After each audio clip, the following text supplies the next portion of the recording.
we've all heard the saying, it's written in the stars. And according to our next guest, there's a lot we can learn from astrology about ourselves and what to expect, of course, in the new year. Please welcome back Astrologer Stephanie Gailing to give us some insight. Thank you for joining me again. Thank you for having me. Happy You New know, Year. I love talking about everything to do with astrology, so I'm excited. But what about someone that knows nothing about astrology? How would you explain it? Yeah, so to me, astrology is a language that we can use to better understand ourselves, right? We look where the planets are, and the symbolism of that gives us insight into the weft and weave of the unique being that we are. Oh, that's fascinating. So most people look at insights based on their sun sign, I understand. So what does looking at a full chart really offer someone? Yeah, so when you do a full chart, you're looking at where were all the planets when you were born, beyond just your sun sign. So you can look to see where was the moon. The moon represents what nurtures you, what feeds you. You know, what sign was that in? That might be very different than your sun sign. Where, for example, was Venus, the planet of love and affinity? Like, how does that describe and give you insights into like what you love and what you value, right? So it becomes much more complex and more layered than just like knowing your sun sign.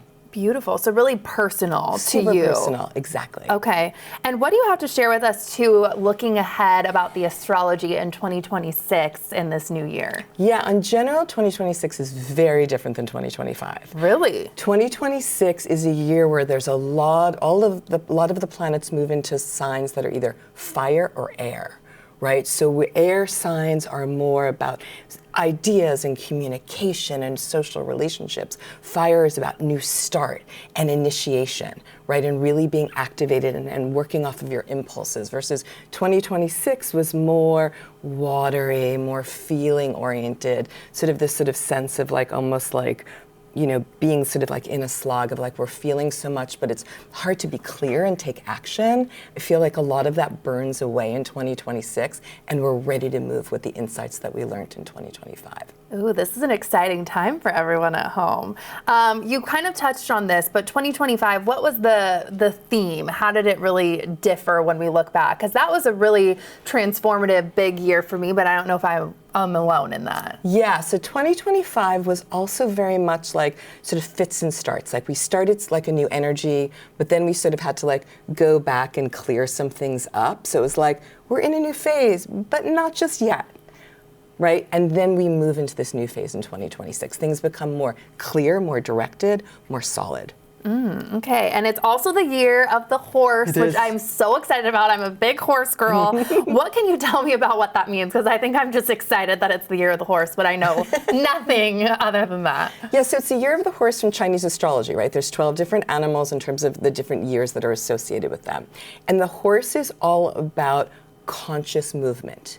I mean, there is this sense with the horse, when the year of the horse, about this unbridled movement, like go forward in pursuit of your aims, but it's always really important for us to put our conscious aims on the horizon and move forward with determination towards those goals. Okay, and I know that's coming in February, right? February 17th. We're still in the snake. Okay, and what can you tell me anything about the snake too? Yeah, so the snake year is really very much about like the sense of intensity and power and control, and also releasing what doesn't work for you.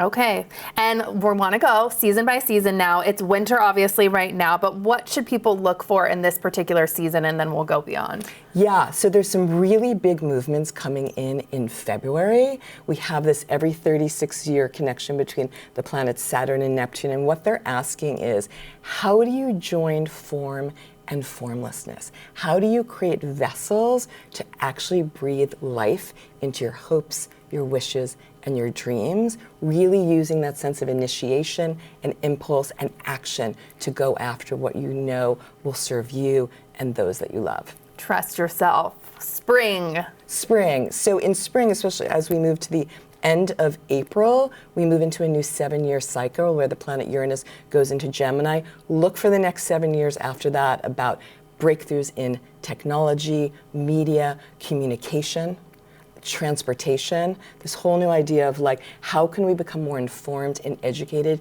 in different and unique ways? Okay, and then summer, my favorite month. Summer, right? Birthday month. Yes. Good memory. So around July 4th, I think it's really important for us to like be very, very open to surprises, to being open to like moving in ways that we might not have expected. Allow the surprise to show you the path forward. Ooh, okay, and then we're ending with fall. What can you tell me there? Yes, so during fall, every year and a half, we have what's called Venus retrograde. So this Venus retrograde starts on October 3rd through November 13th. Venus retrograde is a time to reevaluate what you value. You may get a different insight in terms of your relationships, what you need from a relationship, how you're actually valuing and standing for yourself. But it's really about like looking at those things, looking at love, looking at money, looking at what you find to be rich from a different perspective. And then you gather those insights, then after mid-November, then to move forward with them. Amazing. Where can people find you if they want to know more? This is always so interesting to me, so I'm sure we have some viewers at home that are also very intrigued. Thank you. So my website has all the information. It's StephanieGailing.com, and from there you can find my Instagram and my Substack and all about the classes I do and the services I offer and the books that I've written. Amazing. Thank you so much for being here, Stephanie. I appreciate it. Thank you for having me. Yes, and Happy New Year.